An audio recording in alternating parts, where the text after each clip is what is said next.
Muito bom dia, caros amigos, caras amigas. Bom dia, irmãos. Bom dia, idealistas. Bom dia, espíritas. Bom dia, qualquer um, de qualquer religião, de qualquer crença. Bom dia, você que está aqui nesse mundo. Sejam todos muito bem-vindos a mais um Evangelho na Rede, realizado aqui semanalmente às terças-feiras, por mim e pela Estela, dando sequência ao estudo sistematizado da nossa doutrina através da leitura e reflexão de O Evangelho segundo o Espiritismo, de Allan Kardec, da nossa abençoada doutrina espírita. Uma alegria estar aqui de novo, mais uma semana, mais um dia. Hoje, primeiro dia do mês de junho, né? Primeira semana do mês de junho. Semana passada ainda estávamos no mês de maio, agora hoje, dia 7 de junho. Nesse momento, 8 horas e 4 minutos, aqui em São José do Rio Preto, no interior aqui do estado de São Paulo. Aqui para nós, 16 graus Celsius, aqui para nós, uma temperatura muito agradável. Eu desejo que vocês estejam bem e dispostos para o nosso estudo de hoje, que promete, como sempre, né, como a nossa doutrina esclarecedora pode nos trazer incontáveis libertações íntimas que nós fazemos de nós mesmos. Então, sejam muito bem-vindos. E o bom dia da Estela para nós. Bom dia, muito bom dia a todos. Você, Ander, falou um monte de bom dia pontual. Eu lembrei daquela música. Eu acordava, eu tenho vontade de colocar isso daí para minhas filhas de manhã. Bom dia, o sol da manhã, lembra? Bom dia para quem não faz guerra. Acho que não lembro, não. Bom dia. Eu não sei por que eu lembro dessa música, mas eu acho que eu Quem pegava. canta? Não lembro. Eu pegava o ônibus pela manhã e tocava dentro do ônibus. Nossa. Tocava dentro do ônibus. E é recordação de infância, né? Eu trabalhava desde cedo, então meio que infância, meio que adolescência. E é um bom dia de coração para coração mesmo, gente. Que Jesus abençoe a todos nós aqui, que é muito gostoso estar numa corrente que está todo mundo em busca de ser melhor. Todo mundo em busca de algo que não é da matéria. Porque o que a gente mais escuta hoje, o pessoal falando assim, nossa, minha vida está muito corrida, estou trabalhando muito. Tudo envolve matéria. E quando a gente consegue se encontrar assim, ó, em algo que aparentemente não tem ganho material, a gente sabe que ganha porque acaba, né, igual um bumerangue voltando. E uma turma tão grande, como que agora ainda está tímido, o pessoal ainda não está em 100, está 90 e pouco, mas daqui a pouco é 200 e pouco, 200 e poucas pessoas, então é muita felicidade. Então, de bom dia para bom dia mesmo. Jesus abençoe a todos nós. Vamos para a nossa oração, para dar início ao nosso estudo de hoje, que está muito legal, que é a indulgência. O que será que é indulgência, hein? Vamos descobrir já já, mas antes, vamos para o nosso momento da oração.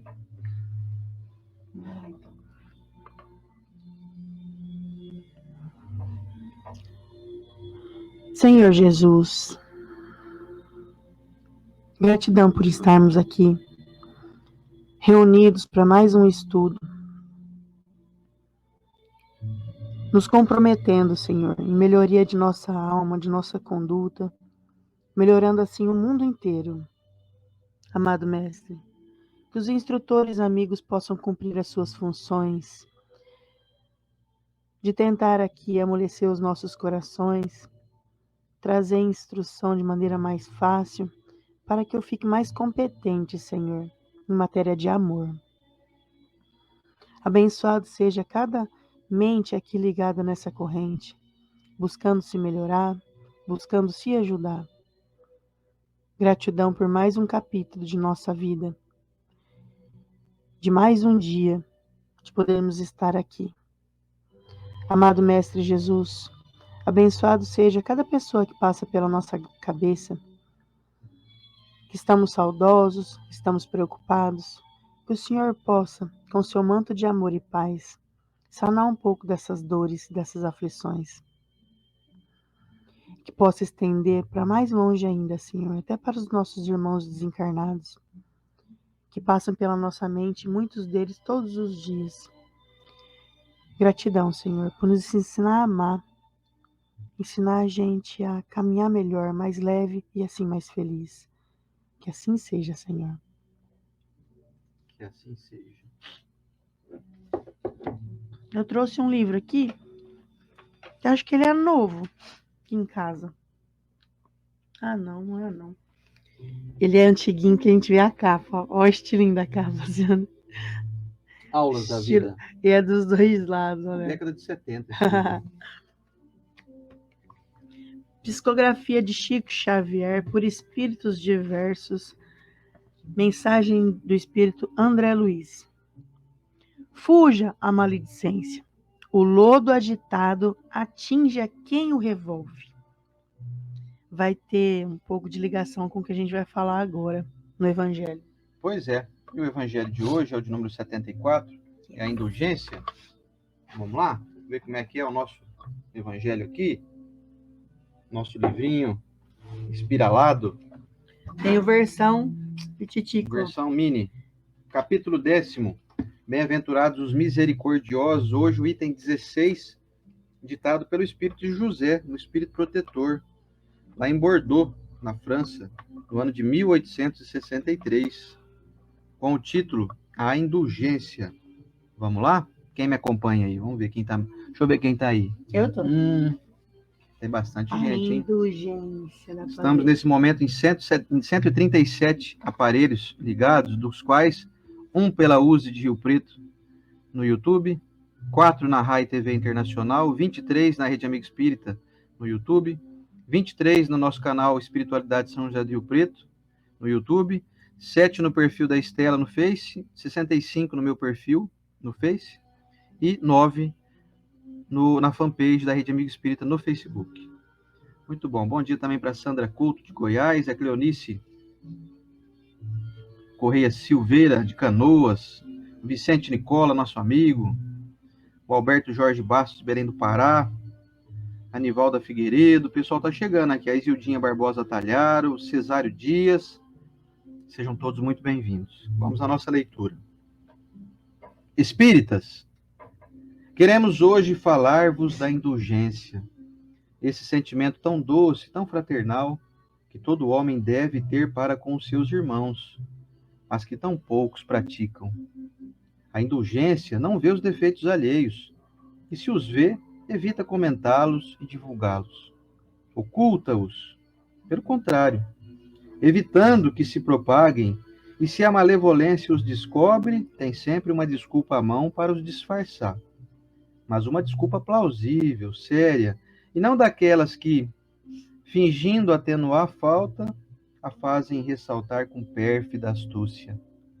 A indulgência jamais se preocupa com os maus atos alheios, a menos que seja para prestar um serviço, mas ainda assim com o cuidado de os atenuar tanto quanto possível.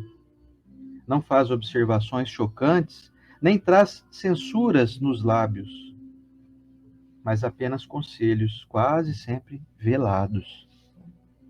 Quando criticais, que dedução se deve tirar das vossas palavras? A de que vós, que censurais, não praticastes o que condenais, e valeis mais do que o culpado. Ó homens, quando passareis a julgar os vossos próprios corações, os vossos próprios pensamentos e os vossos próprios atos, sem vos ocupardes do que fazem os vossos irmãos? Quando fitareis os vossos olhos severos somente sobre vós mesmos? Sede, pois, severos convosco e indulgentes para com os outros.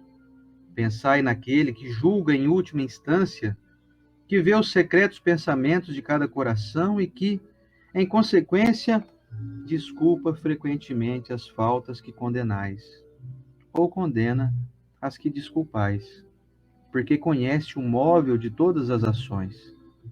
Pensai que vós, que clamais tão alto, anátema, talvez tenhais cometido faltas mais graves. Sede indulgentes, meus amigos, porque a indulgência acalma, corrige, enquanto o rigor desalenta, afasta e irrita. E o comentário da Estela para nós.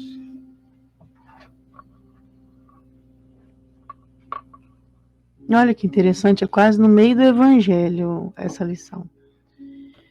Quando nós vemos uma lição dessa, com uma palavra tão diferente, né? É difícil alguém falar para você, você tem que ter indulgência. é realmente para você que estuda o evangelho entender, para mim, para o Oceano. Em dado momento da nossa vida, dentro da doutrina espírita, você começa a se encontrar alguns erros na caminhada, que você fez erros que você fez ontem, assistiu uma palestra hoje, falando, nossa, isso daí que tá falando, parece que tá falando da festa que eu fui esse final de semana, parece que tá falando do meu dia de trabalho de ontem, errei feio. E eu nem admito muitas coisas assim, às vezes eu só fico um pouco incomodado. Não é ruim esse incômodo de descoberta de si mesmo. O problema que acontece nas pessoas que às vezes entram na doutrina espírita é que eles são, por a gente ser ainda muito criança, no sentido espiritual falando, nós descobrimos os defeitos que existem na moral humana, os problemas aí de avanço, e começamos a apontar o dedo. É um defeito grave, mas que acomete a quase todos, que inicia o caminho da reforma íntima tão clara como é dado nos últimos tempos. Porque vamos colocar na época da minha avó. Minha mãe nasceu em 46. Minha avó deve ter, coloca aí uns 30 anos atrás, 1910. Não se falava em reforma íntima, gente. Nós íamos passando por cima de sentimentos, passando por cima das outras pessoas. Então, hoje, para nós, isso é muito forte. Todas as linhas religiosas, filosóficas, estão tentando levar o ser para dentro de si mesmo. Ah, mas isso é antigo, né? Isso vem lá com Platão, isso vem com Epiteto. É antigo, mas esclarecedor, como está hoje, não existiu. Então acontece de nós, espíritas, estarmos o tempo todo julgando e criticando. Às vezes julgamos até uma massa. Você acabou de sair da igreja católica, que você frequentou tantos anos, ou da evangélica, ou de não estar em frente alguma, e critica a massa. Olha lá, por que essas pessoas fazem isso como se a gente fosse muito superior? Porque o que a indulgência nos traz é assim, toda vez que você critica alguém, olha só o que o fulano está fazendo, significa que você está livre, né? Você é muito bom naquilo. Colocar coisas simples no seu trabalho. Olha lá como fulano pode ser assim. Como fulano pode fazer aquilo ali daquele jeito.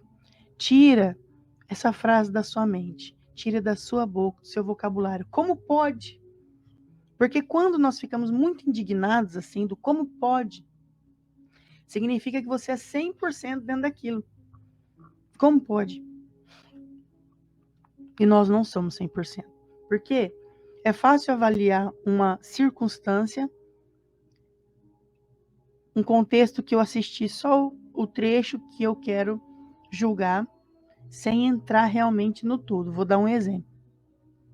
Há uns anos atrás, a gente viu um pai que entra dentro da quadra onde o filhinho está jogando futebol, pega um menino pequenininho e chacoalha os ombros assim do menino pequenininho. Aí a gente vê essa parte e fala assim, que absurdo! Um adulto batendo uma criança, ele nem bateu, ele chacoalhou o menino. Um adulto fazer isso com uma criança, isso é um absurdo. E aí eu vou falar para vocês, vovô, vovó, papai, mamãe, vamos pegar o contexto todo. Você está assistindo um jogo de futebol do seu filho, pequenininho também, 5, 6 aninhos. O Pedro joga futebol, o Pedro vai fazer 6 anos ainda, é uma graça. A blusa é maior que ele, a blusa dá no joelho dele. E aí você vê o menininho empurrando seu filho, chutando seu filho, fazendo isso, fazendo aquilo, e o pai lá, pai da criança, não faz nada, não faz nada. Aí tem uma hora que ele empurra o seu filho, cai, bate o rosto e rala. Nós, cristãos, estudantes do evangelho, o que a gente faz? Gente, nós somos humanos ainda, imperfeitos. Na hora vem um bicho que você não consegue domar, vai lá, pega o ombro dessa criança e chacoalha. Só que se eu vejo só a última cena, eu falo assim, olha que absurdo, como pode um adulto fazer isso com uma criança? Só que se você pega o todo, fala, ixi, caramba, talvez eu faria também. Estela, mas não pode. Eu falei, eu sei, mas existe um animal dentro de mim que eu tô tentando domar, mas às vezes eu não consigo. A gente tem que ir educando as pessoas mesmo ao longo do caminho, principalmente com os nossos exemplos.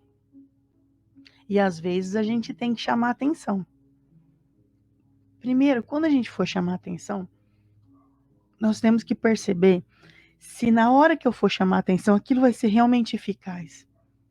Se aquilo não vai humilhar, constranger, desesperançar. Qual que é o contrário de incentivar? Né? Não, Desanimar a pessoa, desanimar a pessoa, porque ela pode estar fazendo algo e dando o seu melhor. Desacreditar ela, né? Desacreditar. É verdade, eu preciso procurar o contrário do incentivo. Desincentivar. É. Desincentivar. Porque as pessoas precisam de incentivo. Isso é uma frase de jargão aí que já enjoou. O mundo tem críticos demais. Eita lasqueira, eu já enjoei dessa frase, mas às vezes eu sou um dos críticos. Então, qual que é o processo? Fecha o olho e não vê mais nada. Eu não sou burro. Burro, né? Burro é um jeito tradicional nosso aqui do Brasil falar. Eu não tenho problema cego, mental. Né? Eu preciso comparar as coisas às vezes para ver se eu estou indo bem, se eu estou indo mal. E quando eu vejo pessoa fazer coisa desagradável, ruim, eu preciso entender que eu não faço mais, ou eu faço um pouco daquilo. Então, eu estou sempre observando. E é necessário fazer isso.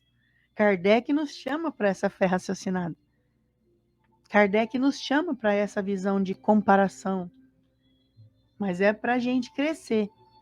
E aí, quando o evangelho fala assim, beleza, então, você vai enxergar muita coisa por aí, mas volta os olhos mais para você.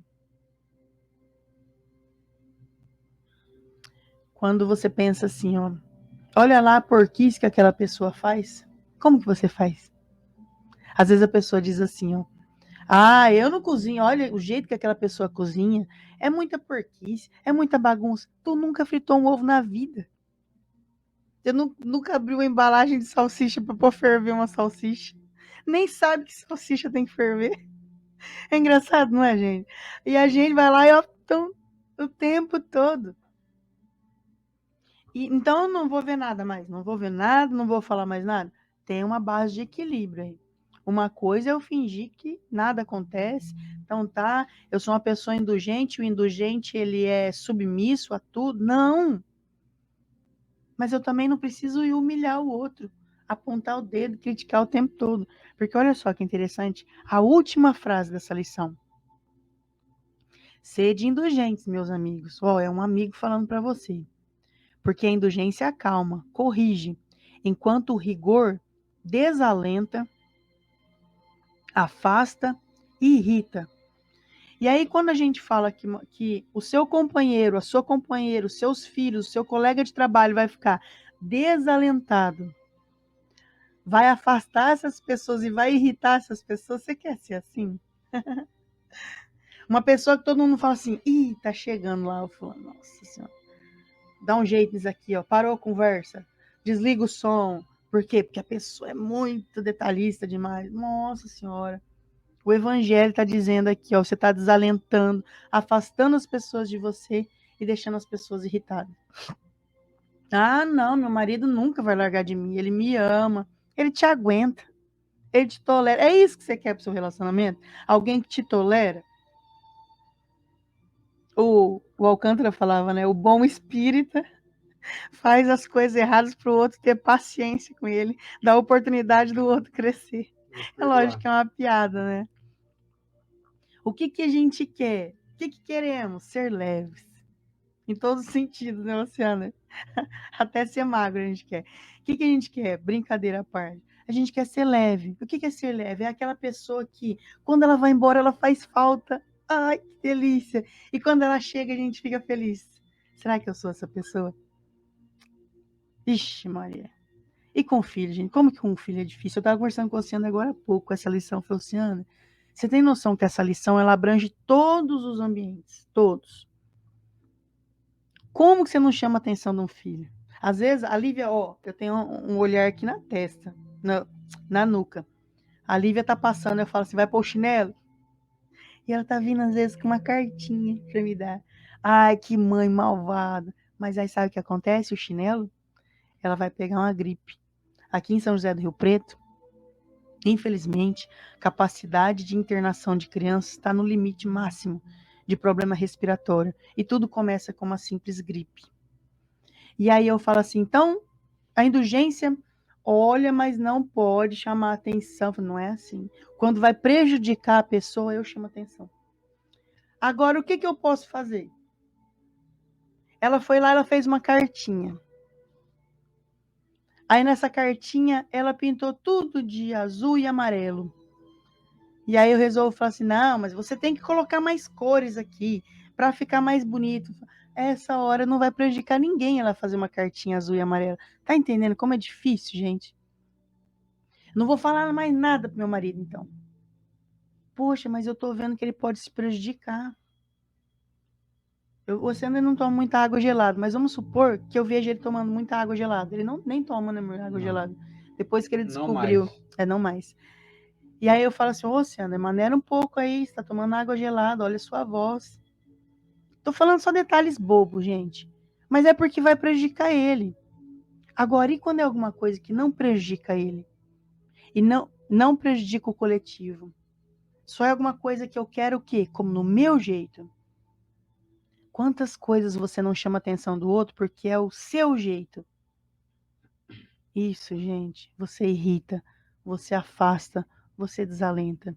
Estela, você irrita, afasta e desalenta. Segura um pouco essa crítica na cabeça, na língua. Segura um pouco, traz um pouco de indulgência na sua vida. A indulgência é uma palavra um pouquinho não usual nossa, que eu tenho a impressão que dentro dela existe paciência, tolerância e compreensão. Se uma pessoa chegar no nível de ser indulgente, é uma pessoa muito gostosa de viver, como diz o próprio professor Rodrigues, né? Olha o fulano ali, o fulano é gostoso, no bom sentido. É aquela pessoa que chega e você fica feliz. Então, será que eu estou sendo pesado para minha família?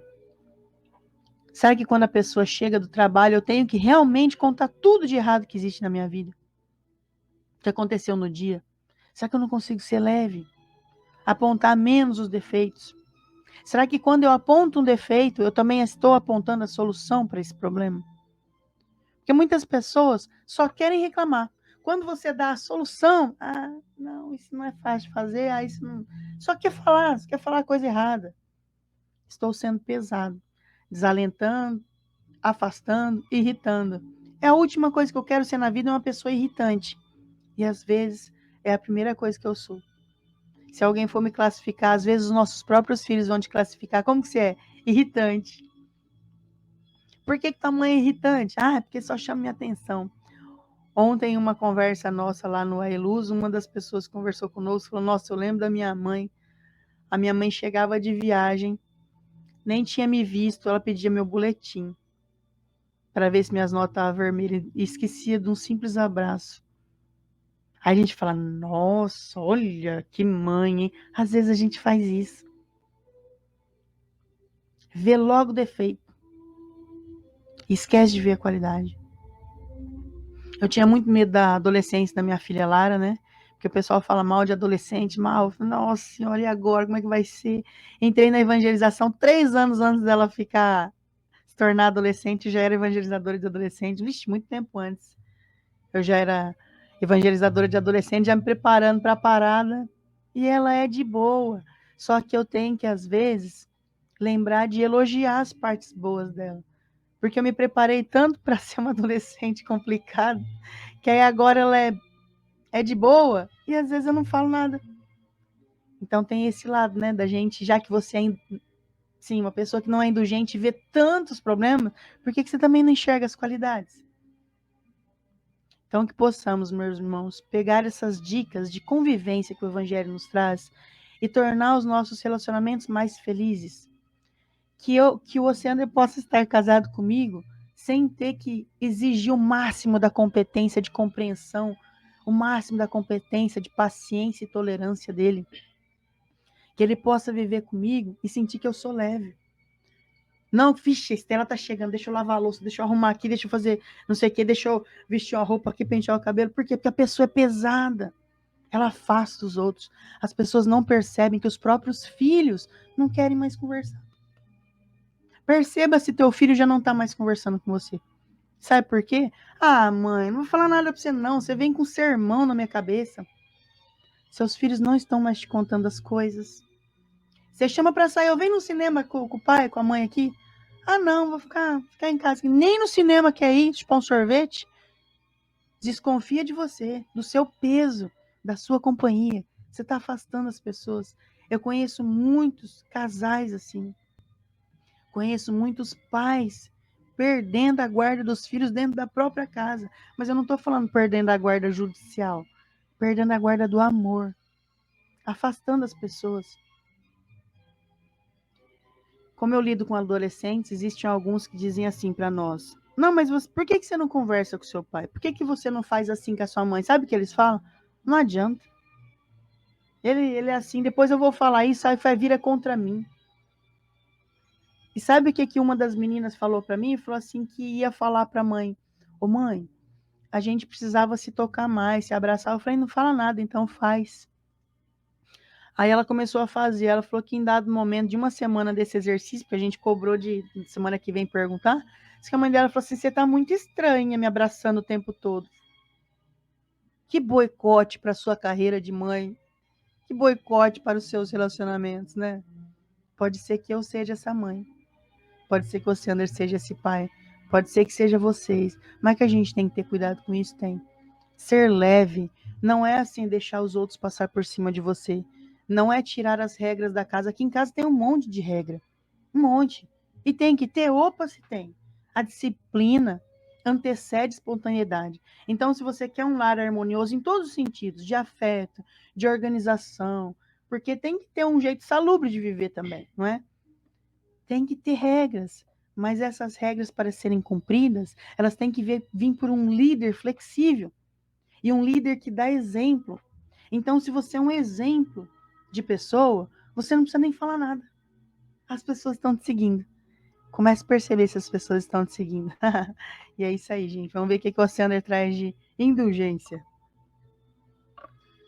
Meus amigos, indulgência é uma palavra não muito habitual do nosso dicionário, do nosso vocabulário cotidiano, mas, para fazer um resumo bem simplista da coisa, para poder traduzir para a nossa rotina de vida diária, nós podemos dizer que a indulgência é uma atitude daquele indivíduo que já tem uma inteligência acima da média.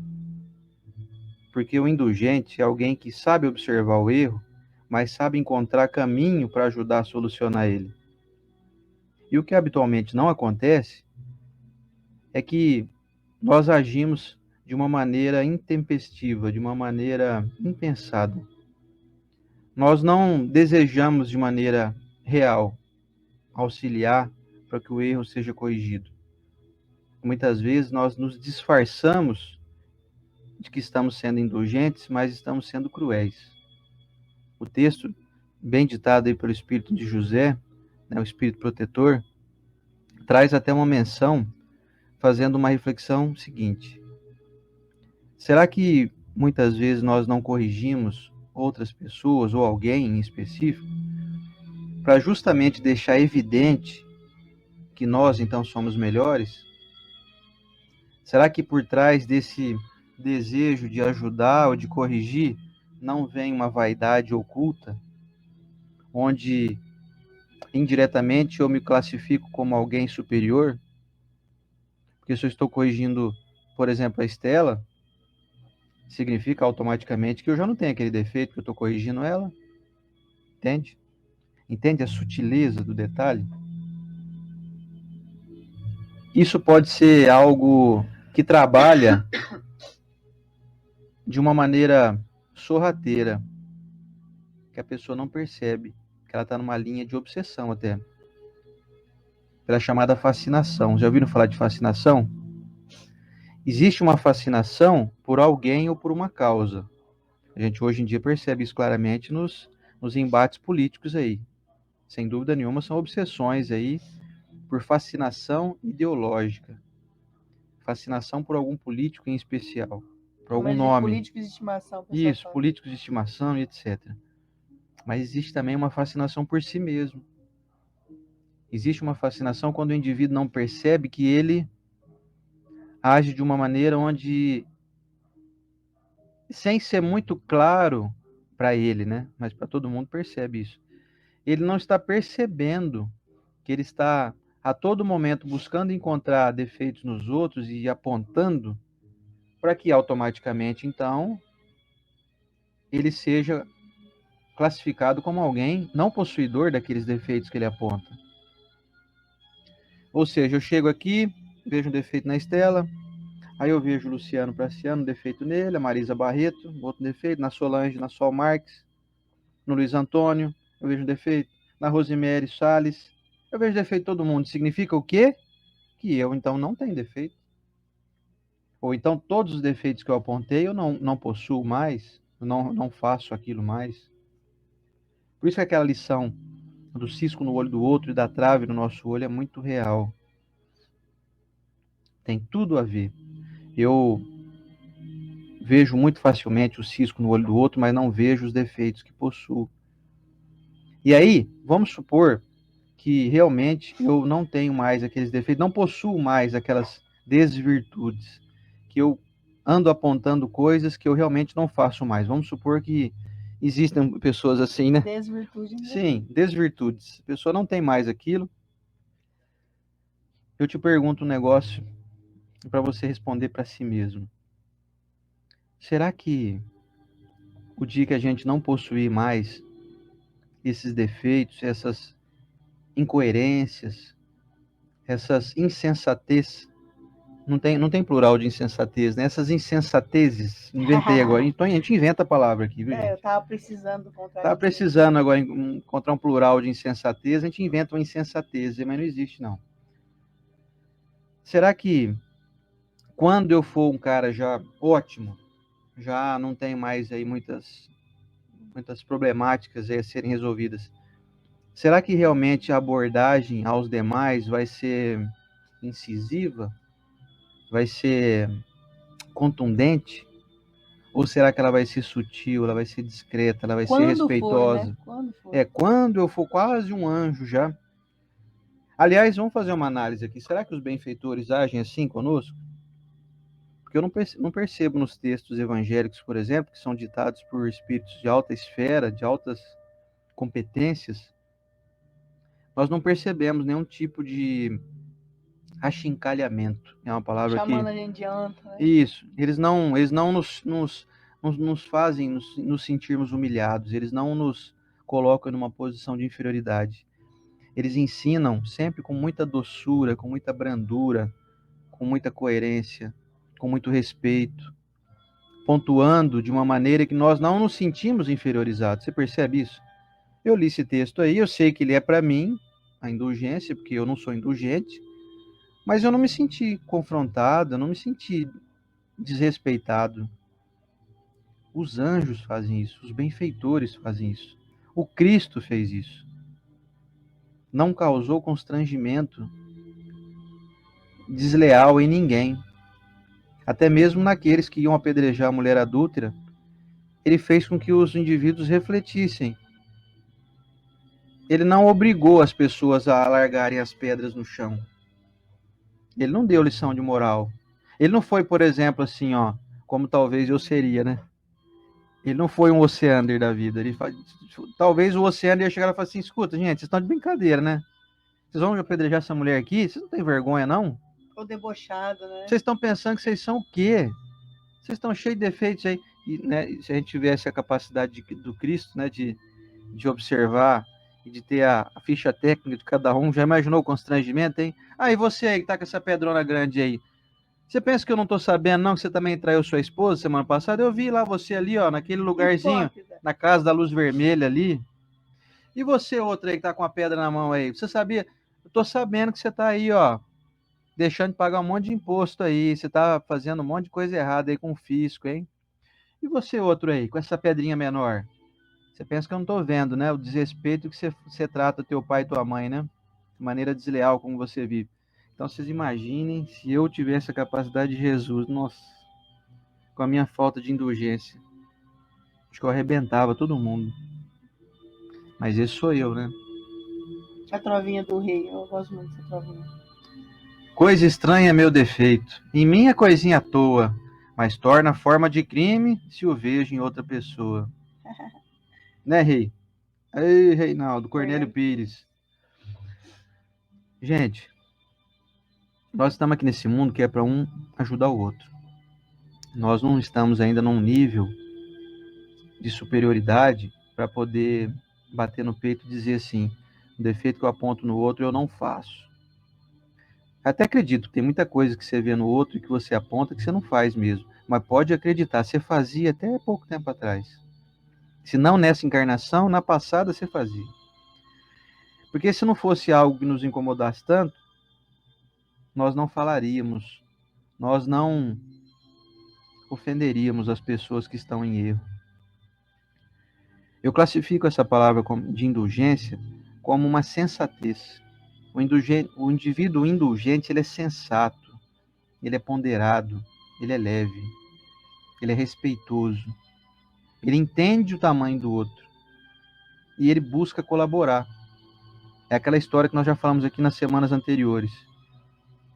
O indivíduo bom mesmo, ele elogia em público e ele corrige no particular. Imagina, por exemplo, o Reinaldo, nós estamos falando do rei aqui. O Reinaldo, que é um grande servidor, um grande trabalhador da nossa casa espírita, um grande trabalhador da doutrina, um grande trabalhador de Jesus. Um grande amigo.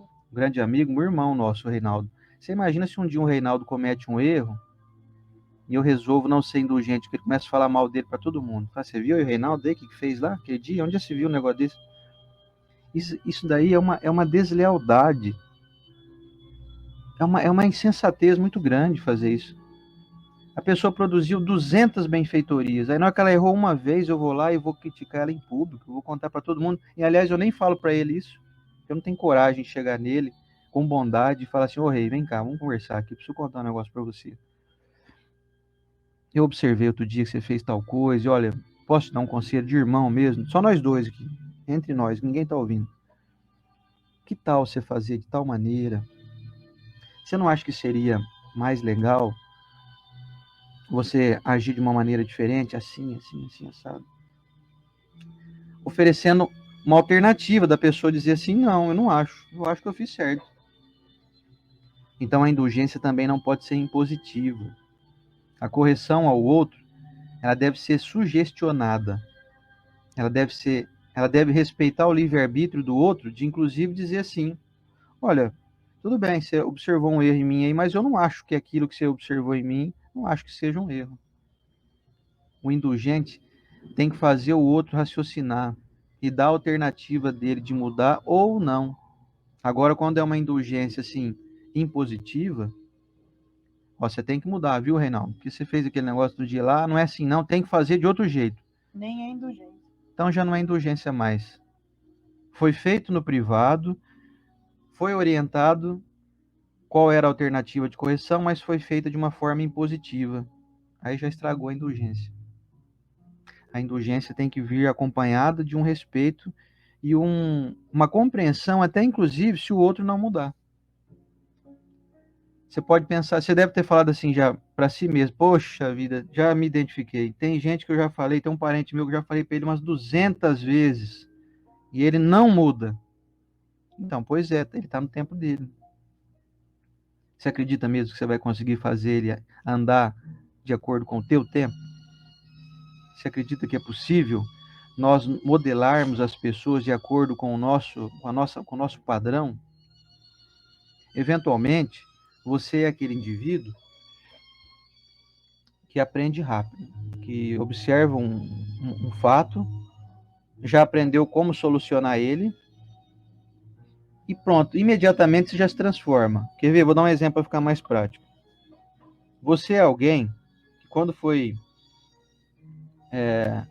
um dia conversar com um parente seu, você aprendeu aqui num estudo como esse, que para corrigir esse parente, você deveria chamar ele num canto, conversar com ele em privado. E aí, na primeira vez que um parente teu fez um erro, você foi lá e fez isso. Você chamou um indivíduo no cantinho e falou: olha aqui, ô cunhado, é o seguinte, aquele dia lá na festa em família, você falou assim com a minha irmã de um jeito meio agressivo, não é legal, não faz isso não, né? Pelo menos ali todo mundo tá vendo, causou um constrangimento e tal, tal. Então você fez do jeito certo. Você tentou pelo menos dar um pitaco ali para produzir, para ser produtivo.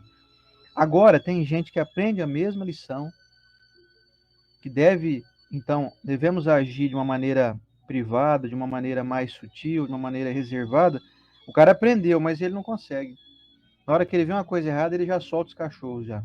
Ah, vai falar com a minha irmã assim, lá no raio que o parta. Quem você pensa que você é para ficar falando assim? Isso em público, todo mundo ouvindo. Festa em família ali, todo mundo de cabelo arrepiado. De ver aquele, né, aquele bafão ali, como a gente diz aqui no interior de São Paulo, né? O cara deu bafão lá. Qual que é a diferença entre as duas pessoas?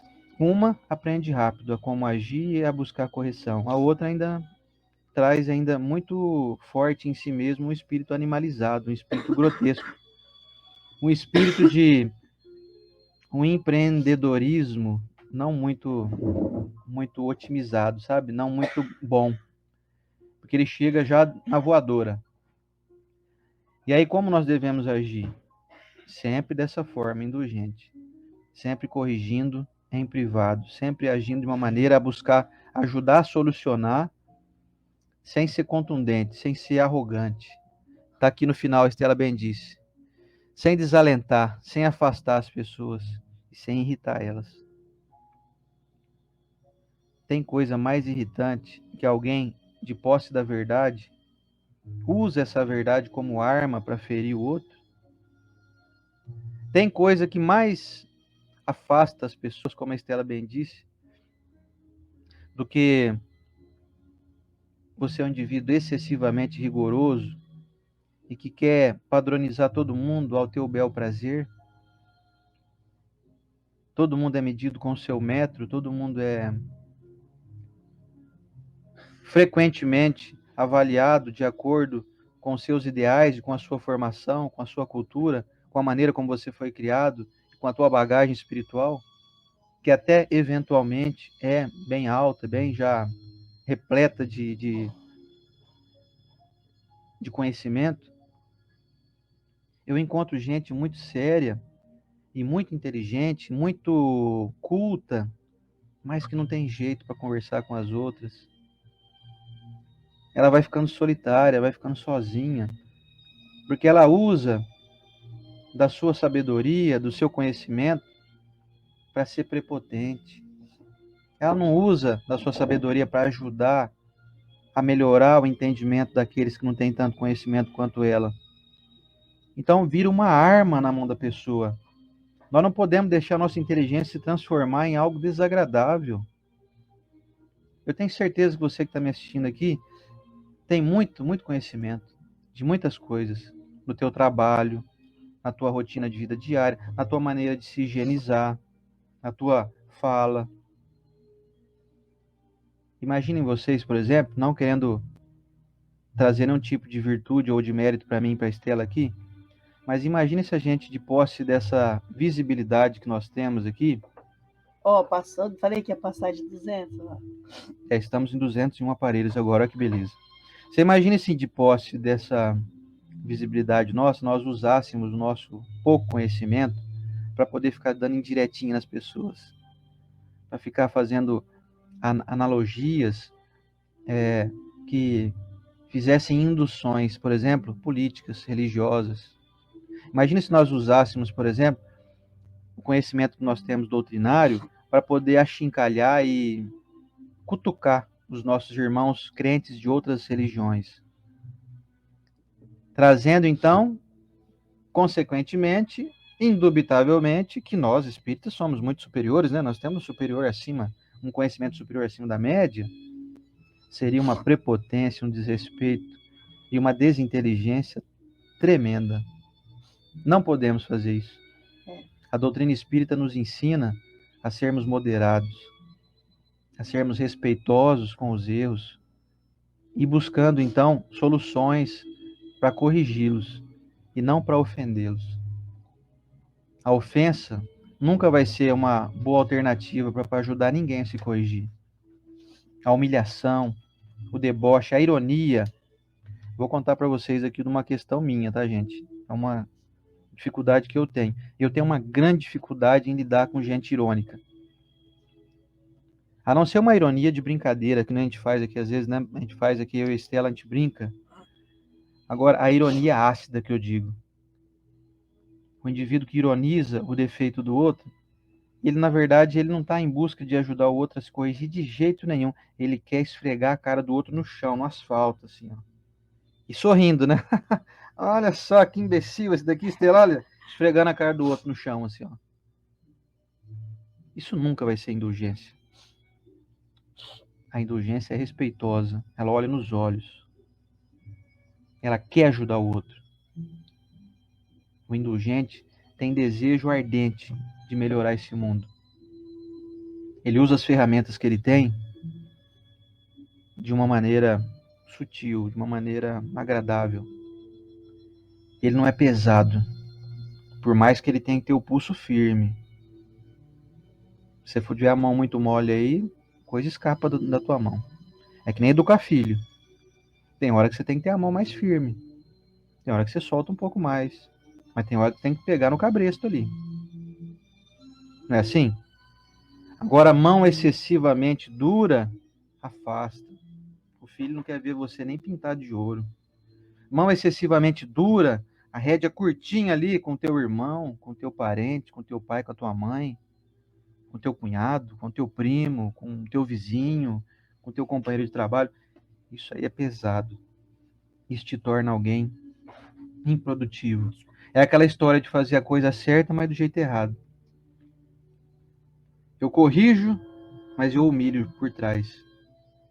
Eu mostro o caminho certo, mas eu deduzo que o indivíduo é uma besta. Ô, seu lerdo, você não tá vendo aí, você tá fazendo, tá errado? É assim, assim, assado, vem, sai da frente aí, que eu vou mostrar como é que faz. Quer dizer, eu tô corrigindo, tô mostrando o caminho certo, mas de um jeito bruto, de um jeito Humilhante. agressivo, de um jeito desrespeitoso. Olha que bacana, gente, nós estamos dentro de uma doutrina que não tem pretensão nenhuma de se sobrepor a nenhuma. Nós não estamos aqui desejosos que você que está nos assistindo, por exemplo, se torne espírita, não. Se você quiser se tornar espírita, nós vamos ficar muito contentes. Mas não para poder aumentar um fã-clube, vamos dizer assim. Nós não estamos atrás de adeptos. A doutrina espírita não tem pretensão de ser a número 1 do mundo. A doutrina espírita tem a intenção de nos ensinar a sermos mais produtivos, mais inteligentes, com mais beneficência sendo aplicada no cotidiano, no dia a dia.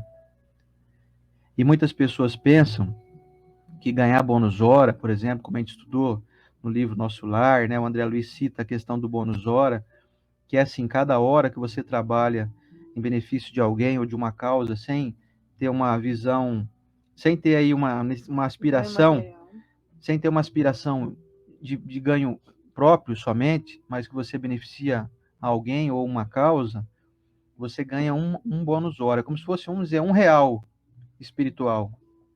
E isso um dia pode ser convertido em benefício para você, para curar um gatinho teu que está doente, impedir de você passar por um dissabor aí, um acidente de carro, que vai amassar seu carro, vai dar um prejuízo financeiro.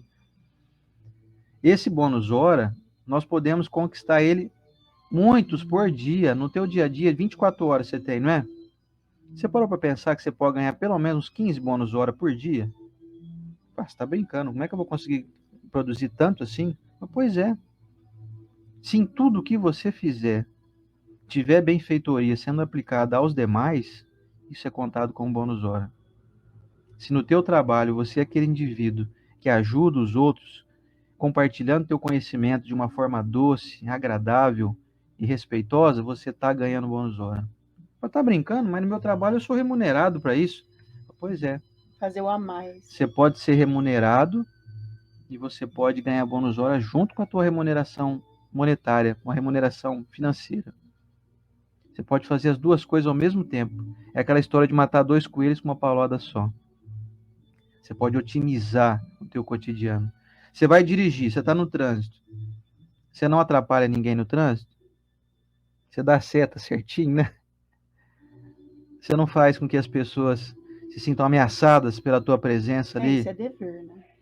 Isso é algo que você pode fazer e isso traz também benefício. Porque se você cede a sua vez, se você dirige de uma maneira com que os outros não se sintam ameaçados pela tua presença, se você não dirige agressivamente, é contado também essa tua boa intenção. Então percebam que no nosso dia a dia nós podemos conquistar bônus hora. Não precisa só ser bônus hora quando você vai na casa espírita fazer serviço voluntário. Ou quando você vai ajudar um parente teu a encher uma laje lá, a varrer uma calçada do teu parente. Você não ganha bônus hora somente quando você trabalha ostensivamente e exclusivamente para o outro. Você pode estar junto com o trabalho que te beneficia, trabalhando para o outro também. Sendo mais amoroso, mais respeitoso com as suas palavras, com o seu semblante. Você pode utilizar essa ferramenta aqui, que é a sua face, para acalmar as pessoas, para poder trazer um pouco mais de serenidade. Isso vai te trazer um bem tão grande que você não faz ideia. Além de você ser alguém bem-quisto, que as pessoas querem ter por perto, você vai providenciar saúde para o seu corpo físico. Quando você escolhe quais palavras você utiliza no seu vocabulário, quando você é ponderado e fala de uma forma sutil e agradável, e usa palavras que não são contundentes nem ofensivas, você não faz ideia do tanto que você está trabalhando para o teu adiantamento. Quando você é indulgente na sua acepção real, você não faz ideia do tanto que você ganha de vitalidade para o seu organismo. Você não tem ideia do quanto de pessoas estão te observando, estão se inspirando em você. Você não tem ideia do tanto que você é um trabalhador do Cristo, quando você age dessa maneira. Eu falo você aqui, mas estou me incluindo, viu, gente? Quando nós agimos assim, quando nós agimos de forma respeitosa, nós estamos trabalhando para nós também. Então, o que nós desejamos aqui para vocês, para todos nós, é que nós tenhamos um real conhecimento do que significa indulgência. Indulgência é respeito, é ponderação, é equilíbrio, é serenidade e, acima de tudo, bom senso. Ser indulgente é ter bom senso. E a Tuti veio aqui trazer para nós aqui a nossa indulgência, né, Tuti? Olha lá, ganha uma lambidinha na orelha aqui agora. Temos que ser indulgentes com ela, não é? Porque ela faz coisinha, faz umas farras aqui todo dia aqui. Faz umas artes aqui que vocês não fazem ideia. Agora imagina, é um animal, ó, é um bichinho. Olha lá. Ganha uma lambidinha na orelha aqui, gostoso. Essa figurinha aí tá aprendendo a viver, tá aprendendo onde faz as suas necessidades, o que pode pegar e morder e o que não pode. Tudo, nós temos que ter indulgência com eles o tempo inteiro. Assim agem os anjos conosco, que nos observam como seres imaturos e ainda verdes, né, crus, e que mesmo assim nos amam profundamente. Os benfeitores estão muito contentes nesse momento, com todos nós. Estamos em busca de conhecimento, que tem trazido para eles uma diminuição da sua carga de trabalho, né? Então, meus amigos, sigamos os exemplos dos benfeitores. Vamos agir de uma forma equilibrada, de uma forma sutil, de uma forma que gostaríamos que agissem conosco. Certo? Mais alguma outra ponderação aí? Não? Só tudo isso. Então é isso aí. Finalizamos hoje essa reflexão e já estamos em busca de providenciar, então, a sequência da indulgência, só que semana que vem, ditada pelo Espírito de João, o Bispo de Bordeaux. Então é o item 17 do capítulo 10º de O Evangelho segundo o Espiritismo. Então, continuaremos falando de indulgência na semana que vem e na outra semana continuaremos falando de indulgência, só que aí também de uma outra forma aqui, através do espírito de Dufetre, que é o bispo de Nevers, em Bordeaux. É isso aí. Então teremos ainda mais 2 semanas de indulgência e fica o nosso convite aí para você. Coloca a sua aguinha fluidificar. Isso, vamos então para a nossa prece aqui para finalizar a nossa manhã. Vamos lá? Obrigado aos comentários aqui do pessoal.